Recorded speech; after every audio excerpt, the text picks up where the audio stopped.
Hello,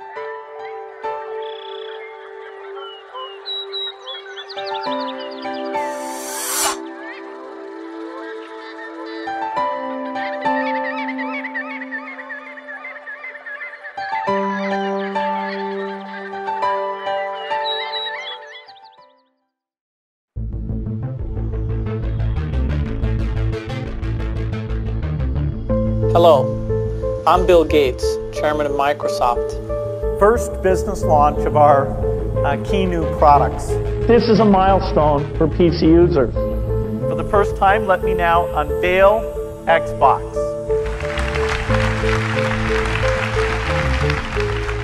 বিশ্বের সবচেয়ে বড় ধনকুবের বিল গেটস, তার প্রতিষ্ঠান মাইক্রোসফট সারা পৃথিবীর কম্পিউটার জগৎ দোর্দণ্ড প্রতাপে শাসন করছে। অথচ তার সন্তানরা দিনে ৪৫ মিনিটের বেশি কম্পিউটার ব্যবহার করার সুযোগ পায় না। কেবল তাই নয়, সন্তানদের বয়স ১৪ হবার আগে বিল গেটস স্মার্টফোন তো দূরের কথা, মোবাইল ফোনই কিনে দেননি তাদের। সাপ্তাহিক মিরর পত্রিকার সাথে এক সাক্ষাৎকারে বিল গেটস বলেন, আমার সন্তানদের আমি সময় বেঁধে দিই এবং সে সময়ের পর মোবাইল থেকে শুরু করে কম্পিউটার, ল্যাপটপ, ট্যাব জাতীয় কোনো ধরনের স্ক্রিনই আর ব্যবহারের অনুমতি তাদের নেই। কারণ আমার সন্তানরা ঠিকমতো ঘুমোচ্ছে, বাবা হিসেবে এটা নিশ্চিত করা আমার কর্তব্য। মজার ব্যাপার হচ্ছে, নিজের সন্তানদের ঘুম নিশ্চিত করার সচেতন চেষ্টায় বিল গেটসের কোনো ত্রুটি না থাকলেও তার দেশে লক্ষ লক্ষ টিনেজারের কী অবস্থা সে ব্যাপারে বোধহয় তার খুব একটা উদ্বেগ নেই। জার্নাল অব ইউথ স্টাডিজের এক গবেষণায় বেরিয়ে এসেছে যে শতকরা ৯২% আমেরিকান টিনেজার এখন প্রতিদিন অনলাইনে যায়, আর প্রতি ৫ জনে একজন টিনেজড মাঝরাতে জেগে ওঠে শুধু এটা চেক করার জন্যে যে তার মোবাইলে কোনো মেসেজ এসেছে কিনা। মিররকে বিল গেটস আরও বলেন, খাবার টেবিলে আমরা মোবাইল নিয়ে যাই না। বাচ্চারা যাতে হোমওয়ার্ক ঠিকমতো করে বা বাস্তব বন্ধুদের সাথে গঠনমূলক সময় কাটায়, বাবা মা হিসেবে সেটা নজরদারি আমরা সব সময় করি। Today, Apple is going to reinvent the So phone. today we're introducing Today, we are announcing a totally new PowerBook. this is the new iPod Nano, iPhone, the new white iPod, and we call it the iPad. IPhone বা আইপ্যাডের নতুন কোনো model বাজারে আসার আগেই অনলাইনে lakh lakh piece আগাম বিক্রি হয়ে যায়। নিজের কিডনি বিক্রি করে এক তরুণ আইপ্যাড কিনেছে এমন খবরও আমরা শুনেছি।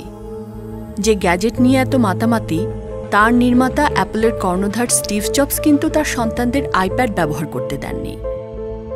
আইপ্যাড যখন বাজারে এলো, স্টিভ জবসকে জিজ্ঞেস করা হয়েছিল, আপনার সন্তানরা কি এটা পছন্দ করেছে? স্টিভ জবস তখন উত্তর দিয়েছিলেন, না, ওরা এটা ব্যবহার করেনি। আমাদের সন্তানরা কতটা প্রযুক্তিপূর্ণ ব্যবহার করবে তার সীমা আমরা বেঁধে দিই। স্টিভ জবসের জীবনী লিখেছেন যিনি, সেই ওয়াল্টার আইজ্যাকসনও এ কথার সত্যতা স্বীকার করেছেন। আইজ্যাকসন বলেন, রাতের খাবার টেবিলে জবস পরিবারের কাউকে আমি কখনো ফোন বা প্যাড নিয়ে বসতে দেখিনি। রান্নাঘরের বড় খাবার টেবিলটায় প্রতিদিন সবাইকে নিয়ে ডিনারে বসে জবস কথা বলতেন হয়তো কোনো বই নিয়ে বা ইতিহাস নিয়ে বা অন্য কোনো বিষয় নিয়ে। জবসের সন্তানরা আর যাই হোক ইলেকট্রনিক আসক্ত ছিল না। ফেসবুকের কর্ণধার মার্ক জাকারবার্গ স্ত্রীর কোলে নবজাত কন্যা ম্যাক্সকে, যিনি কোনো ট্যাব বা স্মার্টফোন নয়, দেখাচ্ছেন একটি বই, কোয়ান্টাম ফিজিক্স ফর বেবিজ। বা দেখুন, স্ত্রী তার বাচ্চাদের সাথে কিভাবে সময় কাটায় তার যে ছবি তিনি নিজেই শেয়ার করেছেন তার ফেসবুক পেজে। সেখানে আর যাই থাকুক কোনো প্যাড ট্যাব নেই, যদিও নিজের ঘরের বাইরের কোটি কোটি শিশুর জন্যে তিনি নিয়ে এসেছেন মেসেঞ্জার কিডস, ১৩ বছরের কম বয়সী শিশুদের জন্য ফেসবুকের নতুন সোশ্যাল মিডিয়া অ্যাপ। চলুন দেখা যাক শিশুদের ওপর প্রযুক্তির প্রভাব সম্পর্কে তারা কি জানতেন যা আমরা জানি না। লিসা পন্ট কানাডার centre for addiction and mental হেলথে কর্মরত একজন সমাজসেবী। লিসা পন্ট বলেন, ব্যাপারটা অনেকটা চকলেট দেবার মতো। একটা শিশুকে অঢেল পরিমাণ চকলেট দিয়ে আপনি যদি বলেন, নাও এখন খাও, কি হবে? সে তো থামাতে পারবে না নিজেকে, যতক্ষণ না সে অসুস্থ হচ্ছে। কাজেই বাবা মাকে অবশ্যই ব্যাপারটা নিয়ন্ত্রণ করতে হবে। Hey, this is really having a negative impact on our life, and so we're starting from there. 2017 সালে royal society of public health একটি জরিপ চালায় 11 থেকে 15 বছর বয়স্ক 1,500 কিশোর কিশোরীর উপর। এতে খুব স্পষ্টভাবে দেখা যায় সামাজিক মাধ্যমের কারণে কিশোর কিশোরীদের মানসিকতায় অস্বাভাবিক সব পরিবর্তন হচ্ছে। একটি 10 বছরের মেয়েও তার দৈহিক বৈশিষ্ট্য নিয়ে হীনমন্যতায় ভুগছে।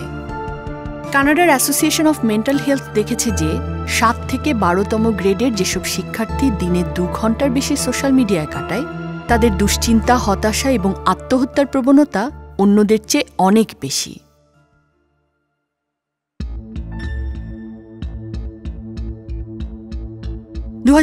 সালে organisation for economic cooperation and development বিশ্বব্যাপী একটি গবেষণা চালায়, যাতে দেখা যায় ক্লাসরুমে কম্পিউটার ব্যবহারের ফলে শিক্ষার্থীদের রেজাল্ট আগের চেয়ে ভালো হয়েছে এমন কোনো প্রমাণ পাওয়া যায়নি।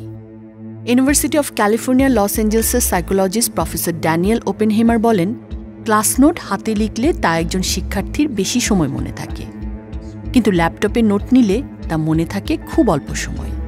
বলা বাহুল্য, পেশাগত কাজের সুবাদে গুগল, অ্যাপল, ইয়াহুর এক্সিকিউটিভরা এসব জানেন খুব ভালোভাবেই। সেজন্যেই নিজেদের সন্তানদের তারা এমন স্কুলে পাঠান যেখানে কম্পিউটার, স্মার্টফোন, ট্যাবের ব্যবহার একেবারেই সীমিত। ইউটিউবের সিইও সুজান ওস্কিকি তার সন্তানদের খেলাধুলা, বই পড়ায় উৎসাহিত করেন। টুইটারের সাবেক চেয়ারম্যান ইভান উইলিয়ামসের 2 শিশুপুত্র আইপ্যাডের জন্য বহু আবদার করলেও তিনি তা দেননি। আইপ্যাডের বদলে ওদের তিনি কিনে দিয়েছেন কয়েকশো বই।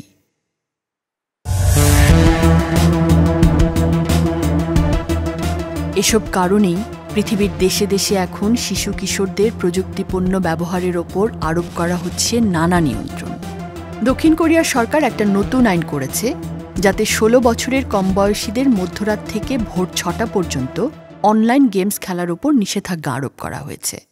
জাপানে যারা খেলে তারা প্রতি মাসে একটা নির্দিষ্ট সময়ের বেশি খেললে তাদের সতর্কবার্তা পাঠানো হয়।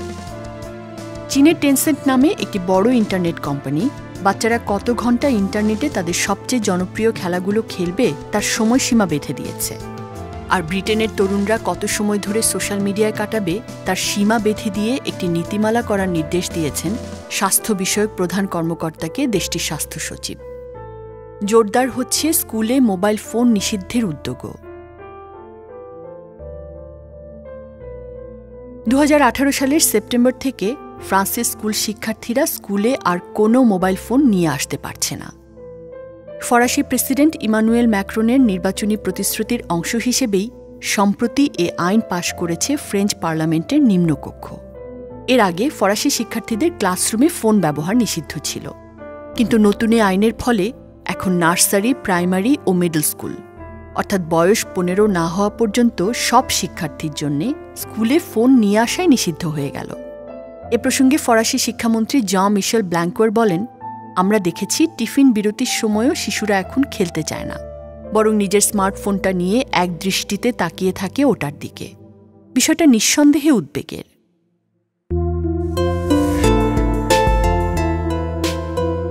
অস্ট্রেলিয়ার ভিক্টোরিয়া অঙ্গরাজ্যের স্কুল শিক্ষার্থীরা এখন ক্লাসে ঢুকছে স্কুলের লকারে তাদের ফোন রেখে, বের করছে আবার বিকেলে বাড়ি যাওয়ার সময়।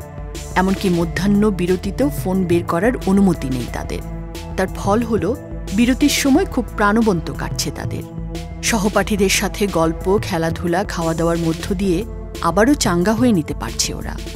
Everyone's just fully immersed into the conversation with your friends and it's a nice feeling. ক্লাসের পড়ায় মনোযোগের অবস্থাও এখন খুব ভালো। আগে যেখানে প্রতি 10 বা 15 মিনিটে একবার করে শিক্ষককে এটা নিয়ে কথা বলতে হতো, এখন তার কিছুই করতে হচ্ছে না। Teachers normally they would have to stop every 5 to 10 minutes just to say something. Confiscated initially about 10 a day, and I was surprised with the number of notifications that were coming through. So they're probably 40. It was just constant interruption. স্কুলে mobile phone নিষিদ্ধের এসব ইতিবাচক দিক দেখে রাজ্যপ্রধান Daniel Andrews বলেন, Victoria রাজ্যের অন্যান্য স্কুলগুলো চাইলে তাদের শিক্ষার্থীদের ওপর এই নিয়ম আরোপ করতে পারে। Schools can put their own policies in place like this one if they think that works, because every school is different.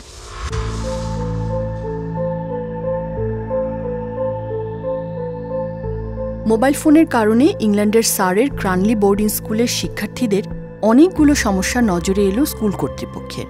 এর মধ্যে আছে আসক্তি, অনিদ্রা, লাইক পাওয়া জনিত জটিলতা, বিচ্ছিন্নতা এবং পর্ণ আসক্তি। ফলে জুনিয়র ছাত্রছাত্রীদের জন্য ফোনকে তারা নিষিদ্ধ করে দিয়েছে।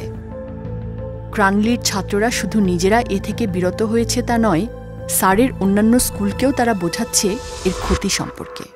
মার্কিন যুক্তরাষ্ট্রের ম্যাসাচুসেটস, ইলিনয়েস এবং মেইন রাজ্যের নামকরা সব স্কুলগুলোতে সম্প্রতি মোবাইল ফোন ব্যবহারের ওপর নিষেধাজ্ঞা আরোপ হয়েছে। ওল্ড রচেস্টার রিজিওনাল স্কুলের প্রিন্সিপাল মাইকেল ডিভল নিজেই একসময় শিশুদের প্রযুক্তি ব্যবহারের পক্ষে ছিলেন, কিন্তু এখন ছাত্রদের তো বটেই, নিজের জন্যেও তিনি দিয়েছেন ফোন ব্যবহারের নিষেধাজ্ঞা। ক্লাসে তিনি কোনো ফোন নিয়ে যান না। ইলিনয়েসের কলিন্সভিল মিডল স্কুল 2018 সালের 1 মার্চ থেকে এ স্কুলে সকাল 8:25 থেকে বিকেল 3:30 পর্যন্ত সময়ের মধ্যে সব রকম মোবাইল ফোন ব্যবহার সম্পূর্ণ নিষিদ্ধ।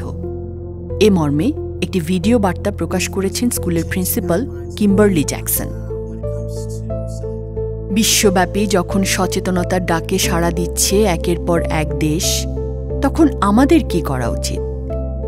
সবকিছুকে অদৃষ্টের হাতে ছেড়ে দেয়া, নাকি স্কুলে কোনো মোবাইল ফোন নয় এ দাবির সপক্ষে দাঁড়ানো?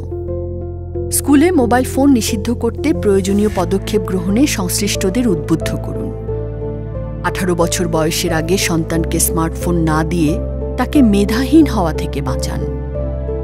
আপনার দৃঢ় ও সচেতন ভূমিকায় পারে দক্ষ ও মেধাবী তরুণ প্রজন্মের উত্থান ঘটাতে, বাংলাদেশকে বিশ্বের নেতৃস্থানীয় জাতিতে রূপান্তর করতে।